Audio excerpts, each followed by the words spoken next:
दरियाई सवात में अमवात का अफसोसनाक वाक़या क्यों पेश आया? डीजी रेस्क्यू ने अपनी रिपोर्ट में हक़ाइक़ से पर्दा चाक कर दिया।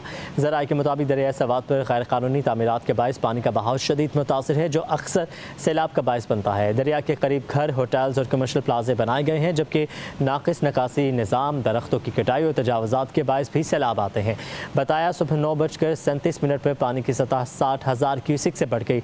9:45 पर पानी की सतह मज़ीद बढ़ने से कबल ही सयाहों को एक मर्द ने दरिया अबूर किया। बुजुर्ग, ख़वातीन और बच्चों ने खौफ की वजह से दरिया अबूर करने से इनकार कर दिया। बर वक्त फैसला न करने से वो दरिया में बने टीले पर फंस गए। रेस्क्यू को गलत इत्तला मिलने के बायस बर वक्त सयाहों को बचाया नहीं जा सका।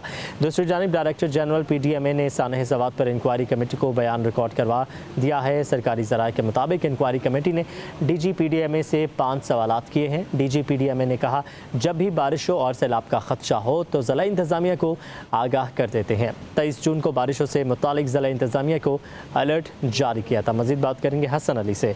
हसन, क्या तफसीलात सामने आई हैं? बिल्कुल, देखिए, सानह स्वात के हवाले से जो इंक्वायरी चल रही है उसमें DG PDMA ने भी और रेस्क्यू का जो इदारा है उन्होंने भी अपनी रिपोर्ट जमा करा दी है, जिसमें आपने वाजे किया बिल्कुल यही तमाम तर सूरत हाल उन्होंने वाजे की है। रिपोर्ट में DG PDMA से 5 सवाल किए गए हैं। ज़राए के मुताबिक जो इंक्वायरी कमेटी है उसने 5 सवाल किए।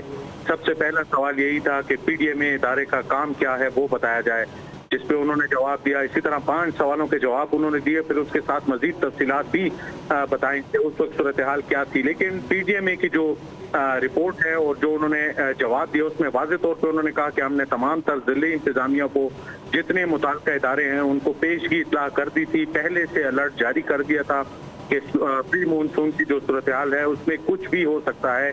सैलाब के हवाले से भी आगाह किया गया था। फिर उन्होंने ये भी वाज़े किया कि जो फंड की ज़रूरत महसूस की जा रही थी वो फंड भी रिलीज कर दिए गए थे वक्त पे, जो कि 40 करोड़ रुपए से ज़ायद की रकम बताई जा रही है।